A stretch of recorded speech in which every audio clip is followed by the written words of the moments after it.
नमस्कार दोस्तों, स्वागत है आपका टेक्निकल अस्त्र में और मैं हूं किशन चंद। दोस्तों इस वीडियो में हम आपके लिए लेके आते हैं स्पेस, डिफेंस और इंटरनेशनल खबरों से जुड़ी हुई जानकारी को। तो चलिए देख लेते हैं। दोस्तों अगर यहां पर सबसे पहले डिफेंस अपडेट की बात करते हैं तो वो आ रही है जयचंदों को लेकर। आपने बिल्कुल सही सुना, जयचंद, जो कि दरअसल भारत की खुफिया जानकारी को चीन को सौंप रहे थे। 14 सितंबर को दिल्ली से ऑफिशियल सीक्रेट एक्ट के तहत गिरफ्तार किए गए फ्रीलांस पत्रकार राजीव शर्मा को लेकर पुलिस ने कई बड़े खुलासे किए। पुलिस ने बताया कि राजीव भारत की सीमा रणनीति की जानकारी चीनी खुफिया तंत्र को दे रहा था। दिल्ली पुलिस के स्पेशल सेल के डीजीपी ने बताया कि पत्रकार राजीव शर्मा 2016 से 2018 तक संवेदनशील जानकारी चीनी खुफिया अधिकारियों तक पहुंचा रहा था। कई देशों में शर्मा चीनी अधिकारियों से मिलता भी रहता था। पुलिस के मुताबिक शर्मा बॉर्डर पर सेना की तैनाती और भारत की सीमा रणनीति की जानकारी भी खुफिया तंत्र जो चीन का था उसको दे रहा था। हर जानकारी के बदले इसको मिलते थे $1000 और बीते एक साल में उसने करीबन 40 से 45 लाख रुपए कमाए हैं। राजीव शर्मा के पास करीबन 40 साल का पत्रकारिता का अनुभव है और वो एक फ्रीलांसर है जो भारत के कई मीडिया संस्थानों के साथ साथ चीन का सरकारी अखबार ग्लोबल टाइम्स के साथ भी जुड़ा हुआ है और उसके लिए लिखता है। यही नहीं, राजीव के साथ चीनी और नेपाली उनका जो साथी है वो भी अरेस्ट हुआ है। इससे पहले दिल्ली पुलिस ने शनिवार को यह भी बताया कि एक चीनी महिला और उसके नेपाली साथी को गिरफ्तार किया गया है। पुलिस ने दावा किया है कि वे चीनी खुफिया एजेंसी को संवेदनशील सूचनाएं देने के एवज में फ्रीलांस पत्रकार राजीव शर्मा को बड़ी राशि का भुगतान कर रहे थे। पुलिस ने बताया कि आरोपियों के पास बड़ी संख्या में मोबाइल फोन, टेलीफोन और अन्य संवेदनशील सामग्री भी बरामद हुई है। साथ ही दोस्तों आपत्तिजनक सामग्री भी यहाँ पर बरामद हुई है। तो ये किस तरीके का धोखा दे रहा था देश को और किस तरीके से ये हमारे देश की राष्ट्रीय सुरक्षा को ताक पे रखकर भारत की खुफिया जानकारी इन चीनियों को दे रहा था। इसके तार दोस्तों काफी लंबे हो सकते हैं और पुलिस अभी इसकी छानबीन कर रही है। इस तरीके के लोगों के साथ क्या करना चाहिए दोस्तों, आपको क्या लगता है? आप कमेंट सेक्शन में जरूर बताएं इस तरीके के गद्दार और देशद्रोही लोगों के लिए। अगली खबर की बात करते हैं तो वो आ रही है NIA को लेकर। राष्ट्रीय जांच एजेंसी ने राजधानी दिल्ली को दहलाने के लिए अलकायदा के 9 दहशतगर्दों को गिरफ्तार किया है और इन आतंकियों के जो नापाक मंसूबे थे उन पर पानी फेर दिया।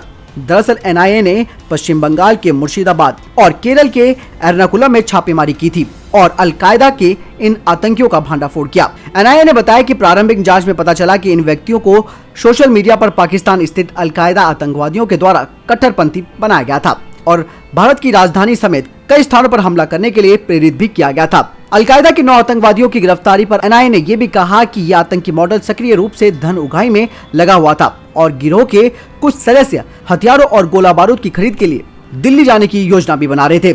इनकी गिरफ्तारी से देश के विभिन्न हिस्सों में संभावित आतंकी हमलों की पूर्व सूचना मिली है। साथ ही इनके पास से बड़ी मात्रा में डिजिटल उपकरण, दस्तावेज, जिहादी साहित्य, धारदार हथियार, स्वदेशी बंदूक और एक स्थानीय रूप से निर्मित बॉडी आर्मर्ड भी मिला है। साथ ही घर में किस तरीके से विस्फोटक तैयार किया जाता है उससे संबंधित इनके पास आर्टिकल्स और कई बुक्स भी मिली हैं। अगली खबर की बात करते हैं तो वो P-8I विमानों को लेकर आ रही है, जिन्हें कि सबमरीन हंटर्स कहा जाता है। अरब सागर और हिंद महासागर क्षेत्र में भारतीय निगरानी और पनडुब्बी रोधी क्षमताओं को अब और मजबूती मिलने वाली है, जब भारतीय नौसेना को बोइंग P-8I समुद्री निगरानी विमान का दूसरा बैच अक्टूबर में मिल जाएगा और इन्हें INS हंसा में उतारा जाएगा। नौसेना के अधिकारियों ने कहा कि अमेरिका से मल्टी रोल विमान के आने से भारत के पक्ष में हवाई संतुलन और सब सरफेस सर्विलांसिंग क्षमता बढ़ेगी। भारतीय नौसेना वर्तमान में 8 P-8I विमानों को संचालित करती है, जो कि INS रजाली तमिलनाडु के अरकोनम में स्थित है। सिएटल में बोइंग की सुविधा से विमान अक्टूबर के पहले सप्ताह में भारत आ सकते हैं। जनवरी 2009 में 8 P-8I जेट का आदेश दिया गया था। विमान के प्रदर्शन को देखते हुए साल 2016 में 4 और विमानों के लिए फॉलो ऑन ऑर्डर रखा गया। P-8I एक लंबी दूरी का समुद्री निगरानी विमान है। इसे लद्दाख में चीन के साथ साथ 2017 में डोकलाम गतिरोध के दौरान भी तैनात किया गया था। अगली खबर की बात करते हैं तो वो DRDO को लेकर आ रही है। DRDO ने भविष्य के मिलिट्री एप्लीकेशंस और रिसर्च के लिए करीबन 8 सेंटरों का निर्माण किया है। इस बारे में जानकारी रक्षा राज्य मंत्री श्रीपद नायक ने राज्यसभा में एक प्रश्न के उत्तर में दी है। उन्होंने कहा कि ये केंद्र सैन्य उपयोग के अलावा नई तकनीक पर शोध करने के लिए सहायता प्रदान करेंगे। अगस्त में DRDO ने मेगा सुधारों में प्रवेश करने के साथ साथ भविष्य की सैन्य हथियारों को विकसित करने के लिए सक्षम बुनियादी ढांचा बनाने के लिए लंबे समय से रुकी हुई प्रक्रिया को तेजी से सेट किया था। वर्तमान में DRDO के पास देश भर में करीबन 50 से अधिक प्रयोगशाला है, जो कि aeronautics, armaments, combat vehicles, engineering system, missile, advance computing and naval system पर काम कर रही है। अगली खबर की बात करते हैं तो भारतीय सेना को लेकर आ रही है। एलओसी के पार पाकिस्तान की सेना को आतंकवादियों को खदेड़ने की पूरी कोशिश के साथ भारतीय सेना ने जम्मू और कश्मीर में ऐसी किसी भी तरीके की घुसपैठ को रोकने के लिए करीबन अतिरिक्त 3000 सैनिकों को तैनात कर दिया है। सूत्रों ने बताया कि घुसपैठ रोकने के लिए नियंत्रण रेखा पर एक अतिरिक्त ब्रिगेड लगाई गई है और इस कदम के अच्छे परिणाम भी मिल सकते हैं। सूत्रों ने बताया कि नियंत्रण रेखा पर तैनात अतिरिक्त जवान घुसपैठ की सभी बड़ी कोशिशों को नाकाम करने के लिए सफल भी रहे हैं और आतंकवादियों को एलओसी पार करने की अनुमति नहीं दी गई है। सूत्रों ने कहा कि पाकिस्तानी सेना ने इस साल आतंकवादियों को धकेलने की जो कोशिशें की थी वो सब असफल रही, लेकिन अब भारी बर्फबारी यानी कि अक्टूबर और नवंबर तक वे फिर इस तरीके की कोशिशें कर सकते हैं। भारतीय सेना एलओसी पर पूरी तरह से सक्रिय है और हाल ही में उत्तर कश्मीर के गुरेज सेक्टर में घुसपैठियों की कोशिश को नाकाम कर दिया।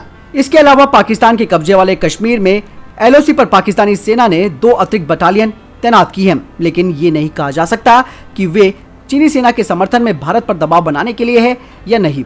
अगर पाकिस्तान ऐसा करने की कोशिश भी करता है तो भारतीय सेना ऐसी स्थिति से निपटने के लिए बिल्कुल तैयार बैठी है। अगली खबर की बात करते हैं तो वो सिक्किम को लेकर आ रही है। दरअसल चीन की हरकतों को देखते हुए रेलवे ने सिक्किम तक रेल लाइन बनाने का काम तेज कर दिया है। तमाम चुनौतियों के बाद भी इस रेल लाइन को मार्च 2023 में पूरा करने का लक्ष्य रखा गया है। ये रेलवे लाइन पश्चिम बंगाल के सेवोक से सिक्किम के रांगपुर तक बनाई जा रही है। सिक्किम पूर्वोत्तर भारत का अकेला राज्य है जहां रेल नेटवर्क मौजूद नहीं है। सिक्किम तक रेल नेटवर्क के लिए 2009 में ही फैसला कर लिया गया था, लेकिन ये रेलवे लाइन पर्यावरण के मुद्दों पर अटकी रही। फिर 2017 में डोकलाम विवाद के बाद इस रेल लाइन पर गंभीरता से विचार किया गया और हाल ही में लद्दाख में जो टकराव हुआ है उसके बाद इसे पूरा करने का सख्त आदेश दे दिया गया है। आपको बता दें कि ये रेल लाइन करीबन 13 पुलों और 14 सुरंगों से होकर गुजरेगी, इसलिए भौगोलिक रूप से ये इलाका काफी चुनौतीपूर्ण रहेगा। इस रेल परियोजना की लागत करीबन 8,900 करोड़ रुपए रखी गई है। इस रेलवे लाइन का ज्यादातर हिस्सा सुरंग से होकर गुजरेगा, जिससे इलाके के इकोसिस्टम को बचाया जा सके। अगली खबर की बात करते हैं तो वो आ रही है कि आखिर जैश-ए-मोहम्मद के आतंकियों के पास कश्मीर में नाटो सेना की M4 राइफलें कैसे मिल रही हैं, और ये बात काफी टेंशन वाली इस वक्त बनी हुई है। संयुक्त राष्ट्र सुरक्षा परिषद की ओर से घोषित अंतर्राष्ट्रीय आतंकवादी और जैश-ए-मोहम्मद के संस्थापक मौलाना मसूद अजहर के तीनों भतीजों को पिछले 3 सालों के दौरान कश्मीर में अलग अलग मुठभेड़ों में मार गिराया गया था। इन तीनों के पास अमेरिकी निर्मित खतरनाक M4 राइफलें मिली थी। अमेरिका निर्मित M4 स्नाइपर राइफलें जम्मू और कश्मीर में अजहर के गुरेला समूह JM के हाथों में पकड़ी गई है। इससे पहले आपको बता दें कि ये आतंकवादी जो थे वो AK सीरीज की राइफलों का इस्तेमाल करते थे, लेकिन जो हाल ही में जो घटनाक्रम सामने आ रहे हैं उनमें ज्यादातर M4 राइफलें हैं वो पकड़ी जा रही हैं। आखिर इनके पास एक कहां से आ रही है, ये भी एक टेंशन की बात है, क्योंकि M4 कार्बाइन का बड़े पैमाने पर अमेरिकी सशस्त्र बल इस्तेमाल करते हैं और ये प्राथमिक पैदल सेना के हथियार और यूनाइटेड स्टेट मरीन कॉर्प्स की लड़ाकू यूनिट में M16 राइफलों की जगह ले रही है। M4 में सेमी ऑटोमेटिक और 3 राउंड फटने वाले फायरिंग मोड है। जम्मू कश्मीर पुलिस के DG दिलबाग सिंह ने कहा कि आतंकियों के पास M4 राइफलें मिलना एक बहुत बड़ी बात है। उनका ये कहना है कि आतंकवादियों के पास से करीबन 6 M4 और 10 अमेरिकी निर्मित राइफलें भी जब्त की गई हैं। JM कमांडर M4 राइफलों के साथ सक्रिय हैं और वे अच्छी तरीके से हमारे रडार पर हैं। अगली खबर की बात करते हैं तो लद्दाख को लेकर आ रही है। चीन के साथ लद्दाख में चल रहे तनाव के बीच भारतीय सेना लगातार अपनी तैयारियों को मजबूत कर रही है।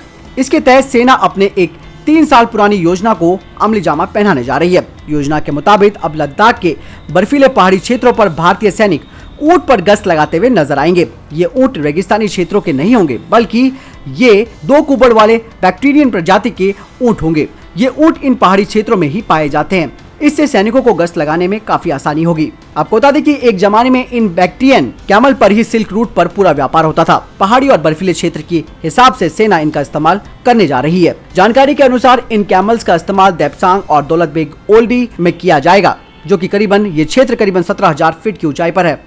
यहाँ पर पैदल गश्त करना इतना आसान नहीं है। ये वही इलाका है जहाँ पिछले 4 महीने से भारत और चीन के बीच तनाव बना हुआ है।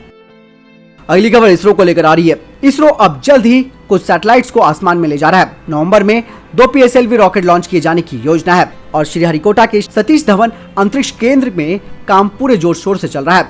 आपको बता दें कि इसरो PSLV C49 और PSLV C50 को लॉन्च करने की योजना बना रही है। दोस्तों, यदि आपको वीडियो संबंधित कोई प्रश्न सवाल या आपका कोई जवाब है जरूर हमें कमेंट बॉक्स में लिख के बताएं। और दोस्तों वीडियो को लाइक और डिसलाइक करना ना भूलें, साथ ही चैनल को सब्सक्राइब करना भी ना भूलें। धन्यवाद दोस्तों अपना कीमती वक्त हमें देने के लिए।